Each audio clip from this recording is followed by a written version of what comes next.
फिर उसी में हमको डाल दिया, बाद में हमारे ऊपर मिट्टी डाल दी। 5 साल की इस बच्ची ने बताया कि उसके चाचा चाची ने लखनऊ से उसका अपहरण किया। उसने बताया कि चाचा चाची ने उसकी बेरहमी से पिटाई की और गले पे दुपट्टे से उसे मारने की कोशिश भी की, फिर मरा समझकर जमीन में गाड़ दिया। हमको घर में से उठा ले गए थे। कौन ले गया? Aunty uncle. तो तुम्हारा गले को जो है दुपट्टे से बांध दिया था? और दुपट्टे से बांध कर मुझको खींच दिया था। पुलिस ने बच्ची के बयान के आधार पर उसके चाचा चाची के खिलाफ केस दर्ज कर लिया है। वहीं आरोपी चाचा चाची फरार हो गए हैं। बच्ची का सीतापुर के जिला अस्पताल में इलाज चल रहा है। हरियाणा के रोहतक में छेड़छाड़ से परेशान 11वीं और 12वीं की जो छात्राओं ने खुदकुशी कर ली, उनके पास से बरामद सुसाइड नोट में इस बात का खुलासा हुआ। सुसाइड नोट में छात्राओं ने 2 लड़कों के नाम भी लिखे हैं। सुसाइड नोट में दोनों लड़कियों ने आरोपी लोकेश के बाइक के आखिरी 4 नंबर भी लिखे हैं, जो 2939 है।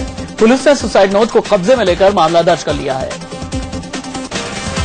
हरियाणा के डबवाली में टीचर की पिटाई से तंग आकर एक छात्र ने नहर में कूदकर अपनी जान दे दी। 10वीं के छात्र जयचंद के बैग से सुसाइड नोट मिला। पुलिस ने आरोपी टीचर के खिलाफ केस दर्ज कर लिया है। ग्वालियर के सिंधिया स्कूल में बिहार के मंत्री के बेटे के साथ रैगिंग मामले में बड़ी कार्रवाई हुई है। ग्वालियर के डीएम के निर्देश पर स्कूल के 3 छात्रों के साथ साथ 2 और लोगों के खिलाफ केस दर्ज किया गया है। ग्वालियर के सिंधिया स्कूल में पढ़ने वाले मंत्री के बेटे ने रैगिंग से तंग आकर 20 अगस्त को खुदकुशी की कोशिश की थी, मगर गंभीर हालत में इस छात्र को ग्वालियर से लाकर दिल्ली के अस्पताल में भर्ती कराया गया है। दिल्ली के झंडेवालान इलाके में हुए कार हादसे की तस्वीरें सीसीटीवी कैमरे में कैद हो गई। सड़क किनारे खड़ी एक कार को पीछे से आ रही कार ने जोरदार टक्कर मार दी, जिससे कार के परखच्चे उड़ गए। झंडेवाला इलाके में यह भयानक सड़क हादसा हनुमान मंदिर पर लगे सीसीटीवी कैमरे में कैद हो गया। हादसे में टक्कर मारने वाली कार के परखच्चे उड़ गए, साथ ही पीछे खड़ी कार को भी खासा नुकसान पहुंचा। इस हादसे में 3 लोग जख्मी हुए। बताया जा रहा है कि टक्कर मारने वाली कार में 4 लोग बैठे हुए थे, जिन्होंने शराब पी रखी थी, जिसकी वजह से यह बड़ा हादसा हुआ। पुलिस मामले की तफ्तीश कर रही है। राजधानी दिल्ली में पार्किंग विवाद को लेकर एक बुजुर्ग को घर में घुसकर मौत के घाट उतार दिया गया। मोहल्ले में गाड़ी की पार्किंग को लेकर बुजुर्ग की कुछ पड़ोसियों से बहस हो गई थी। गुस्साए पड़ोसियों ने घर में बुजुर्ग की हत्या कर दी।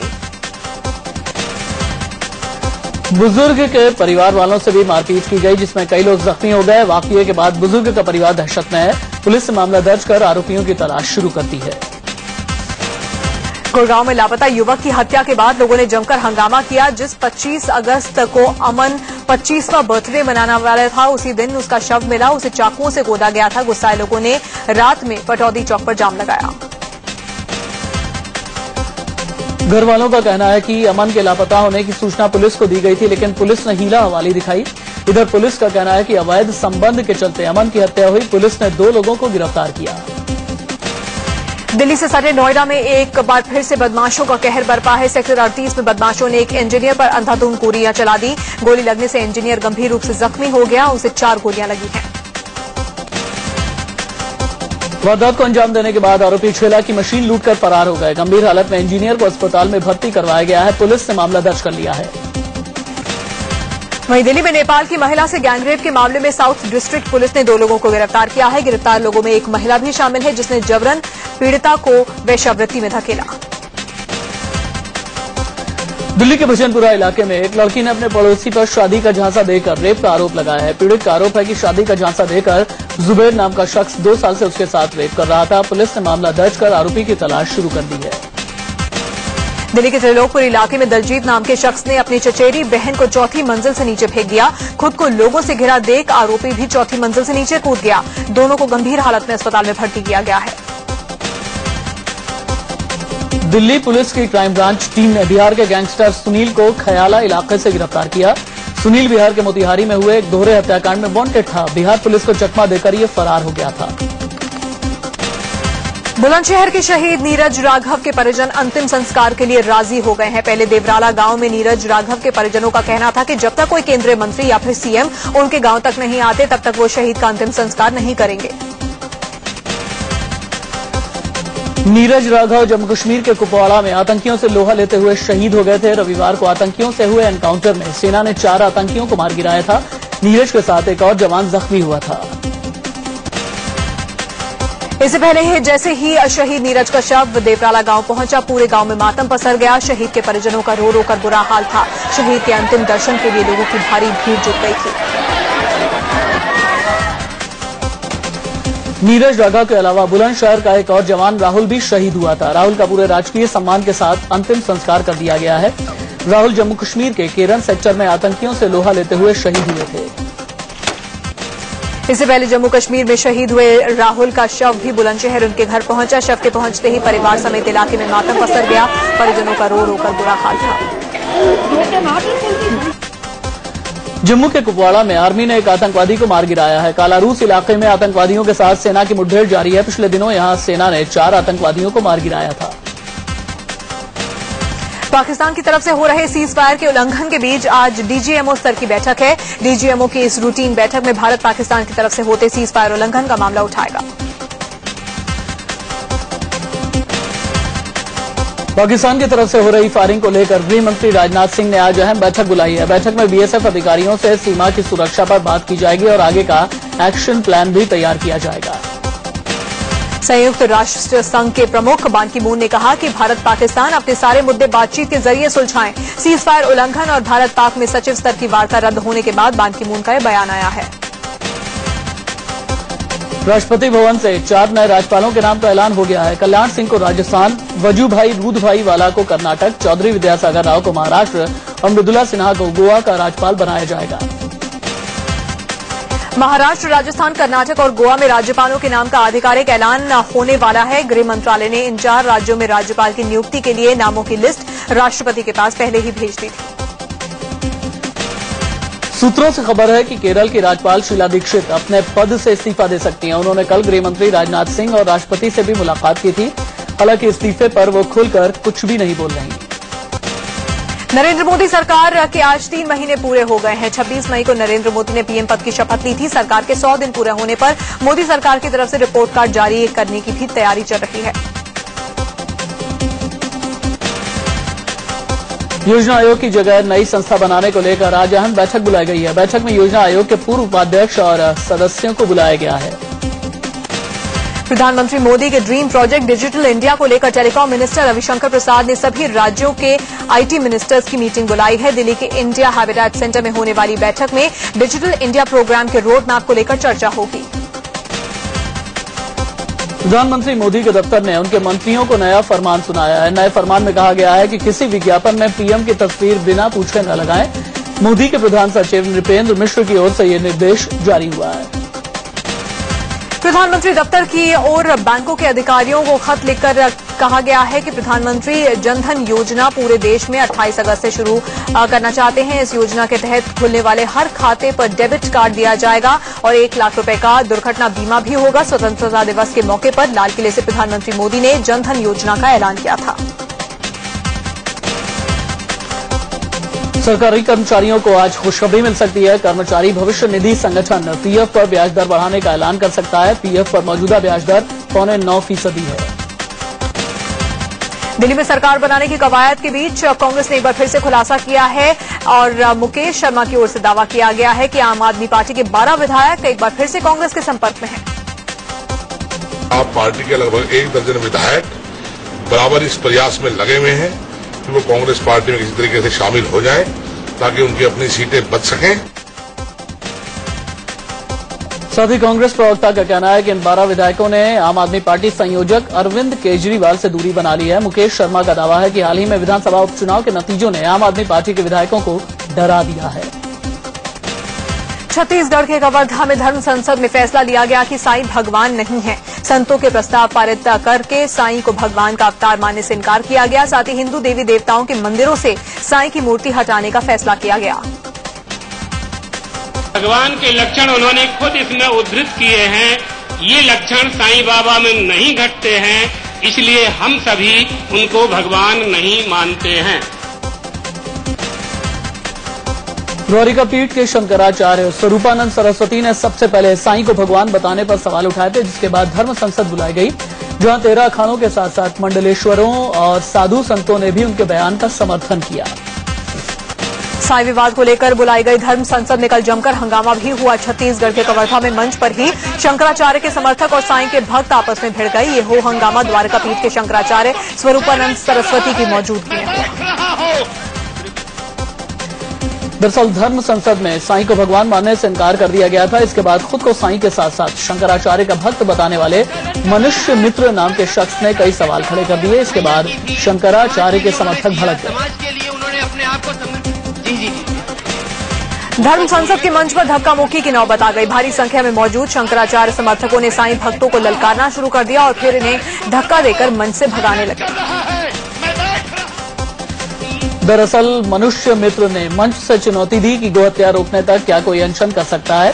इस पर शंकराचार्य के एक समर्थक को गुस्सा आ गया और उसने मनुष्य मित्र की खूब फजीहत की और हंगामा कर दिया। शंकराचार्य भक्तों को चैलेंज कर रहे हैं। मैं शंकराचार्य के चरणों में बैठा हूं और हम तुम्हारे साथ हैं अनशन के लिए। आओ बैठो, मैं चैलेंज करता हूं। धर्म संसद में शंकराचार्य की मौजूदगी में हुए इस हंगामे के चलते मंच पर भगदड़ की स्थिति भी बन गई थी। शंकराचार्य समर्थक अब भारी पड़े और मंच पर ही साईं भक्तों को खदेड़ना शुरू कर दिया, जिससे मंच पर रखा माइक स्टेज भी डगमगा गया। धर्म संसद में कई प्रस्ताव भी पारित किए गए। इसमें राम मंदिर निर्माण प्रमुख है। साथ ही गोहत्या बंद करने, गंगा नदी की रक्षा करने और स्कूलों में गीता रामायण की पढ़ाई कराए जाने का प्रस्ताव भी धर्म संसद में पास किया गया। धर्म संसद में यह तय किया गया कि नारियों के सम्मान को लेकर जन जागरण अभियान चलाया जाएगा। धर्म संसद में आए संतों ने नकली संतों की बढ़ती तादाद पर चिंता जाहिर की और इनके बहिष्कार करने का फैसला किया गया। एक्टर शाहरुख खान को अंडरवर्ल्ड से धमकी मिलने की खबरें सामने आई हैं। शाहरुख को फोन पर जान से मारने की धमकी दी गई है। धमकी के पीछे रवि पुजारी का हाथ बताया जा रहा है। धमकी के बाद शाहरुख की सुरक्षा बढ़ा दी गई। हाल ही में शाहरुख के बिजनेस पार्टनर और प्रोड्यूसर मुरानी ब्रदर्स के घर पर फायरिंग हुई थी, जिसके बाद अब शाहरुख को धमकी मिली है। बताया जा रहा है कि शाहरुख की आने वाली फिल्म के ओवरसीज राइट्स को लेकर धमकी दी गई है। रांची पहुंचे केंद्रीय कृषि मंत्री राधा मोहन सिंह को जेएमएम कार्यकर्ताओं ने काले झंडे दिखाए। पीएम मोदी के सामने सीएम हेमंत सोरेन की हूटिंग करने से नाराज कार्यकर्ताओं ने विरोध किया। जम्मू के कठुआ में कल हुई रैली में अब बीजेपी अध्यक्ष अमित शाह ने सीएम उमर अब्दुल्ला पर जमकर निशाना साधा। उन्होंने अच्छे दिन के वादे को पूरा करने के हमले पर कहा कि सीएम अपना काम तो अच्छे से करें। कठुआ रैली में कांग्रेस के पूर्व सांसद चौधरी लाल सिंह ने शाह की मौजूदगी में बीजेपी का दामन थाम लिया। शाह ने कहा कि अब चौधरी लाल सिंह को सही ठिकाना मिला है और उनके साथ आने से प्रदेश बीजेपी मजबूत होगी। कोल ब्लॉक आवंटन मामले में सुप्रीम कोर्ट ने एक बड़ा फैसला सुनाते हुए 1993 के बाद के सभी आवंटनों को गैर कानूनी करार दे दिया है। कोर्ट ने अपने फैसले में कहा कि आवंटन में पारदर्शिता नहीं बरती गई और नियमों को ताक पर रखा गया। अदालत ने कहा कि 1993 के बाद हुए सभी 218 एलोकेशन को रद्द किया जाए या नहीं, इस पर सुनवाई और बहस की जरूरत है। इन एलोकेशंस को रद्द करने का फैसला 1 सितंबर को अगली सुनवाई के दौरान लिया जा सकता है। सुप्रीम कोर्ट में कोल ब्लॉक आवंटन में गड़बड़ी को लेकर सुनवाई हुई है। कोल ब्लॉक कई राज्यों में निजी कंपनियों और पार्टियों को आवंटित किए गए थे। आवंटन मामले की जांच करते हुए सीबीआई ने अब तक 23 मामले दर्ज किए हैं। कोल ब्लॉक आवंटन पर कोयला मंत्री ने कहा कि हम अदालत के फैसले का स्वागत करते हैं। अदालत का फैसला देश हित में है। उन्होंने कहा कि आवंटन पर आखिरी फैसले के बाद हम फौरन आगे की कार्रवाई के लिए तैयार हैं। न्यायिक नियुक्ति आयोग बिल को चुनौती देने वाली अर्जी को सुप्रीम कोर्ट ने खारिज कर दिया है। सुप्रीम कोर्ट में दायर जनहित याचिका में न्यायिक नियुक्ति आयोग बिल को असंवैधानिक करार देने की मांग की गई थी। चुनाव में वोटिंग को अनिवार्य बनाने की मांग वाली अर्जी पर सुप्रीम कोर्ट ने केंद्र सरकार और चुनाव आयोग को नोटिस भेजा है। 2008 की मुंबई हमले में आतंकियों का निशाना बने नरिमन हाउस को आज से खोला जा रहा है। 26/11 की रात आतंकियों ने नरिमन हाउस पर कब्जा कर लिया था और इसके संचालक रब्बी गैब्रियल और उनकी पत्नी और साथ ही 6 यहूदियों को मार डाला गया था। मुंबई लोनावाला के बीच सी प्लेन सेवा सोमवार से शुरू हो गई है। ये दूरी तय करने के लिए महज 26 मिनट का समय लगेगा। उसके लिए एक तरफ से 3,000 रुपए का किराया लगेगा।